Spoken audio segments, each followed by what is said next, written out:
ایک سوال آپ ہی کی تقریر سے ایک وضاحتی سوال ہے کہ توحیدی اپروچ کو مزید وضاحت سے بیان فرما دیجئے، جو اخلاق کی توحیدی اپروچ کی طرف آپ نے اشارہ کیا تھا۔ اس پر ہمارا مقالہ بھی ہے، اس پر ہم متعدد جگہوں پہ بیان کر چکے ہیں، اور انشاءاللہ یہ پوری تھیسس ہے، یعنی دیکھیے نا، ایک برسوں سے چلا آ رہا ہے۔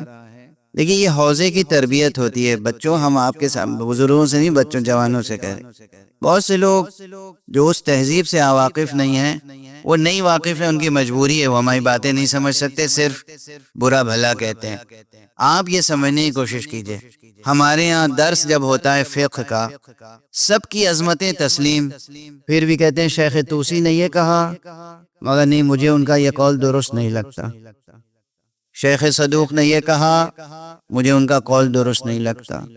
اب اس کی مثالیں دے سکتا ہوں میں، بڑی بڑی مثالیں، اور یہ حوضے کی عام تہذیب ہے، سمجھ رہے ہیں آپ؟ تو اسی طرح اس تہذیب میں ہماری پرورش ہوئی ہے۔ کسی سے اختلاف رائے کرنا یا کسی پہ علمی اعتراض کرنا، یہ توہین نہیں ہے اس شخص کی۔ ارسطو، اب چلا آ رہا ہے ارسطو کا نظام اخلاق۔ ارسطو کون تھا؟ یونان کا ایک فلسفی، محترم ہے، مگر ارسطو کے نظام اخلاقی کو سامنے رکھ کر ہمارے محقق طوسی خواجہ نصیر الدین نے کتاب لکھی اخلاق ناصری، یا اور جتنے بزرگان ہیں ہمارے ہاں اسلامی تاریخ میں، سب نے ارسطو کے نظام کو سامنے رکھ کے منطق کی کتابیں لکھی، ارسطو کے نظام کو سامنے رکھ کے اخلاق کی کتابیں لکھی۔ اس میں کچھ چیزیں کمزور تھیں، کمزوری ہے، اس لیے اس فقیر نے یہ کوشش کی، طالب علمانہ کوشش ہے، ہمارے بعد یہ چیز پروان چڑھے گی۔ آپ دیکھیے گا، ہر علم اخلاق پر بحث کرنے والا اس ٹرم کو یوز کرے گا، توحیدی نظام اخلاق۔ ہم اہل توحید ہیں، توحید باری تعالیٰ کے بھی قائل ہیں، اور ہم زندگی کی وحدت کے بھی قائل ہیں۔ ہم یہ جانتے ہیں کہ زندگی ایک وحدت کا نام ہے۔ اب یہ سب فلسفیکل کانسیپٹس ہیں، اس کی وضاحت کے لیے ظاہر ہے کہ وہ پیرامیٹرز چاہیے، وہ فریم آف ورک چاہیے ڈسکشن کے لیے، کہ جو بہت ہی ہائر قسم کا ہو۔ زندگی کی وحدت کیا ہے، اس کو کس سطح پہ سمجھائیں گے آپ؟ کوئی صاحب کھڑے ہو جائیں، آپ ایک ہیں یا کثیر؟ ایک ہیں۔ اچھا، کیسے ایک ہیں؟ آپ کے چہرے پہ دو آنکھیں ہیں، اسے دو کہیں کہ ایک؟ دو تو دو ہی ہے نا۔ ایک ناک ہے، دو اور ایک کیا ہوا؟ تین۔ دو اور ایک مل کے ایک تو نہیں ہوا۔ دو آنکھیں ہیں، ایک ناک ہے، ناک میں بھی دو سوراخ ہیں، دو لب ہیں، 32 دانت ہیں، ایک زبان ہے، مغز سر میں کتنے ٹیشوز ہیں، کاسہ سر میں کتنے جوڑ پیوند ہیں، گلے میں کئے رگیں ہیں، پسلیاں کئے ہیں، سر سے پیر تک کتنے اعضاء، کتنے اجزاء، کتنے آرگنز، کتنی ہڈیاں، کتنے ریشے، کتنی نسیں، کتنی رگیں، گنتی کہاں تک پہنچے گی؟ ہزاروں تک۔ 1000 یا 10,000 = 1 ہوتا ہے، مگر ہے آپ ایک ہیں۔ ماشاءاللہ، ماشاءاللہ۔ آپ ایک ہیں، آپ ایک ہیں یا ہزار؟ آپ ایک ہیں۔ یہ ایک مثال ہے کہ زندگی ایک وحدت کا نام ہے۔ پہلے زندگی کا ایبسٹریکٹ آئیڈیا ذہن میں لائیں۔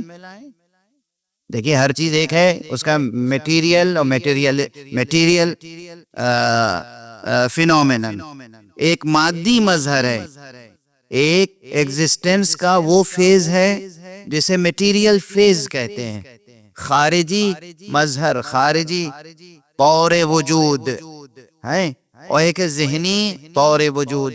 تو آپ پہلے حیات کا، زندگی کا ذہنی طور وجود، یعنی ذہنی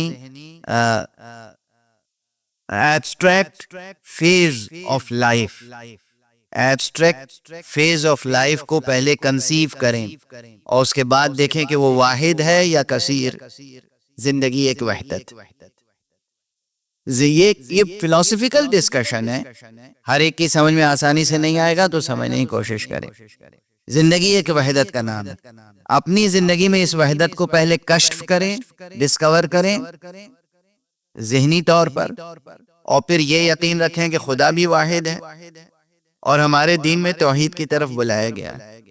تو ہمارے اندر جو اخلاق ہیں وہ بھی اخلاق توحیدی ہونے چاہیے، نہ کہ اخلاق یونانی اور اخلاق رومی اور اخلاق ایرانی اور اخلاق ہندی اور اخلاق عربی.